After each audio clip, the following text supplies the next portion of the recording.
The tongue moving. Which part of the tongue moves? I'll go back to the tongue. No, I'm sorry, you have to understand this, otherwise I'm going to be speaking to ghosts for the rest of the class, or like, you know, when I say and front. So this part of the tongue, when you try to say some vowels, the crown, the tip and the blade of the tongue. It's down. Okay, I'm going to the tip of the tongue is down at your lower teeth. Okay. That part here, that moves. And may move back. The tongue, not your throat doesn't do it. Your throat has to allow the air to flow. This is all it has to do. And your vocal folds need to vibrate. Okay? But that part here moves. So we'll move back. We'll go back to the vowel diagram. So try to say ooh, ooh, ooh. Your tongue goes back. Okay. Try to say e, okay. Your tongue goes to the front. The middle part of your tongue. This is what this is referring to. Now, those refer to the vertical dimension, all right? So, if it's high up, almost to the palate, it's close or high. I have given you in the table, on the handout, there is a table where I translate the British system, and it's the British system here, in the vocal in the vowel diagram. Usually the British system is referenced. That refers to the vertical position of the tongue. Okay? It refers to the vertical position of the tongue. In the American, you know, Americans they like to keep things simple. So if the tongue is high up, it's high. If it's low down in the mouth, like for it's low. So within British, you have close because it also refers to the shape of the lips, or open and low. And those are the mid positions. But this you have to understand, it's not taken out of the blue. It actually refers to a physical position of the tongue during the production of any vowel. What is also reflected in the diagram is whether the lips are round or not round. That's another dimension in the production of vowels. Okay. I will play with some vowels in just a little bit. But I've given you the translation of these into American English, but you have to learn them in British because most textbooks use the British system. Okay. And obviously the central is central. I will go back. So to describe a vowel, let's play like a nice low vowel like ah. All right, and the central vowel. Okay. My favorite. Okay, that's the Balkan, Turkish, Bulgarian. Okay. Okay. Mid open. Moving into. Okay. Going back.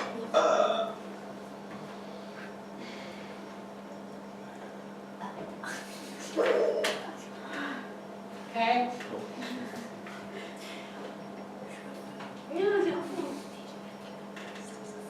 Okay. So, to describe a vowel, what we need? we need to know where the tongue is, vertically, horizontally.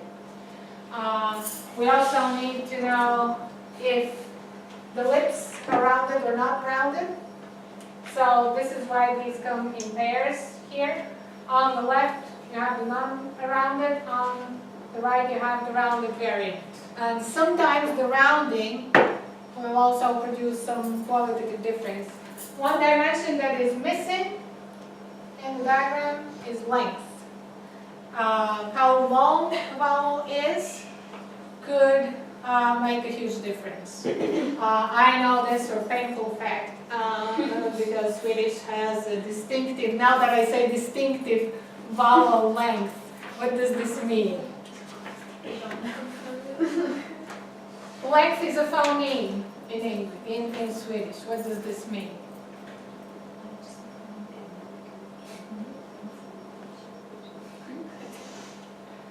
What is a phoneme? The small minimal. Okay, so it's a minimal unit that makes a difference in meaning. If I say The length makes a difference. length makes a difference, yeah. Okay.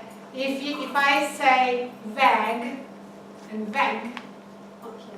I'm saying two different things. Okay. Are they spelled the same? Almost the same. Yeah.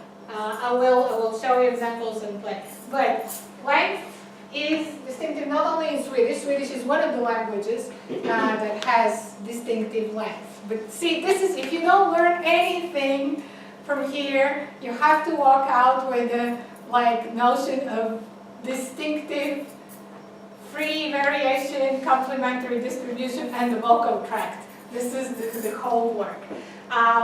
Before we finish, I wanted to show some vowel inventories.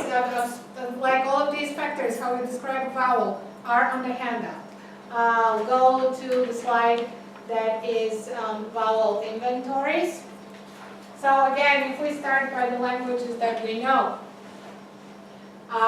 English, and again there is a lesson here to be noticed. English has some front vowels, some going down, so close and open, and they're in the front dimension, and then some back vowels, again, some close and some mid-open, okay? So there is a spread for the contrast.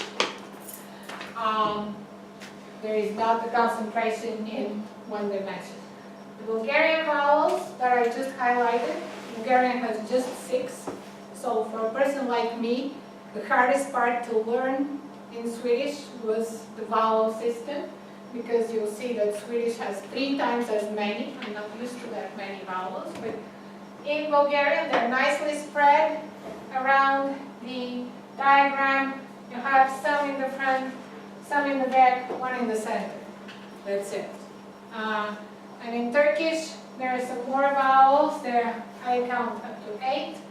And again, we have front, central, back, and then some right in the middle. And the vowel harmony goes around these dimensions. I'll bring it in next time when I talk about morphophonological processes. But see, when I tried to talk about morphophonological processes last time and tried to bring in features, this is not internalized, it doesn't make sense. So now we have to, this is why we have to learn this. We have to learn about front and back and central vowels and understand what these notions refer to, so that we can then understand what happens in assimilations, why morphophonological processes can be explained the way they do. Most languages in the world have around between 5 to 6, 7 vowels, so the situation represented by English, Turkish, and Bulgarian is pretty much in the average territory. With like some extreme cases, it's again from Papua, but not Rotokas. We have had Imas before. So Imas, for all intents and purposes, has 2 vowels. One high up, like close, and when open and low. There are two others, but they're always in unstressed position. They are in very few words. So essentially, the distinction is between P and I.